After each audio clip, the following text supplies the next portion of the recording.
Prix des lecteurs, Étrange lecture, saison 2022-2023. Extrait de Miracle à la combe aux aspics. Dante Tomic, chez Libretto. Rien ne va plus dans cette maison, depuis que la mère est partie, continua Crésimir bouillonnant. On est fripé, malpropre, mal rasé, comme des bêtes des collines.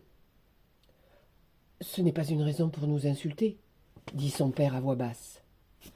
Un silence gênant envahit la cuisine de Joso Aspic. Le fils aîné avait proféré des vérités qui les tourmentaient tous depuis un certain temps, et ils avaient honte de l'avouer. Tout sauta Don Stipan, avant de déclarer doctement. Je crains qu'il n'existe qu'une seule issue à la situation que vous vivez. L'un de vous devrait se marier, qu'un seul revienne avec une femme, et tout serait plus simple. Les aspics, incrédules, se regardèrent avec effroi. Le choc les avait rendus muets.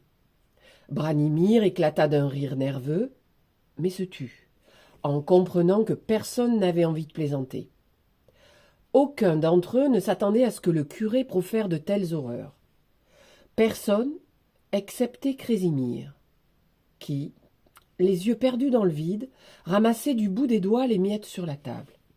« Tu sais, Don Stipan, dit-il finalement, j'y ai aussi songé. »« Créso, fiston !» gémit Joso. « Je ne pensais pas le dire un jour, » poursuivit Crésimir sans prêter attention à son père. « Mais ce serait peut-être mieux de se marier. On ne peut plus continuer ainsi, mon père. On ne peut plus vivre sans femme. » « Je ne vous ai rien dit parce que je n'étais pas sûre, mais ça fait quelque temps que je pense qu'il faudrait descendre en ville, me trouver une femme. » Créso prit place dans la Golf, alluma le moteur et démarra, le cœur lourd. « Créso, frérot, bon voyage !» cria derrière lui Domago, depuis son observatoire au-dessus du col. Crésimir leva le bras en guise de réponse, sans se retourner. La circulation se fit plus dense lorsqu'il arriva à la périphérie de la ville, tout en cubes blancs, envahi de centres commerciaux, d'usines et de dépôts. Perdu dans des chaos de camions de livraison, il faillit rater l'entrée de l'agglomération, puis erra plus d'une heure à travers la ville, prit un sens interdit, avant de trouver l'immeuble jaune dont il gardait un pâle souvenir de temps lointain. Sa tante l'enlaça fougueusement et éclata en sanglots. Son oncle prit sa veste et lui apporta des pantoufles. Crésimir déclara qu'il n'avait pas faim, mais cette affirmation, comme toujours, fut reçue avec dédain. « C'est difficile de nos jours, fiston, » lui dit oncle Yves, après que Crésimir lui eut expliqué la raison de sa venue. « Il n'y a plus de femmes. Je regarde les jeunes aujourd'hui, personne n'a de petite amie.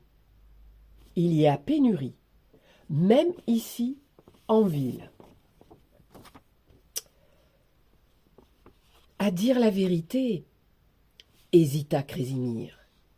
Je voudrais bien retrouver une fille, une que je ne sais pas comment dire. On était ensemble. Tu as une petite amie ? S'étonna son oncle. Tu aurais dû le dire tout de suite. C'est pas vraiment, bafouilla Crésimir. C'est qui ? On la connaît ? Vous ne la connaissez pas. Elle est serveuse. Noble métier. Elle travaille dans un café où on allait pendant la guerre, quand on revenait du front. C'est quoi son nom ? La Girafe. Elle s'appelle Girafe ? Au nom du père et du fils, se signa la tante. Mais non, répondit Créso. Je pensais que vous me parliez du café. Le café s'appelle la Girafe. La fille, l'Ovorka.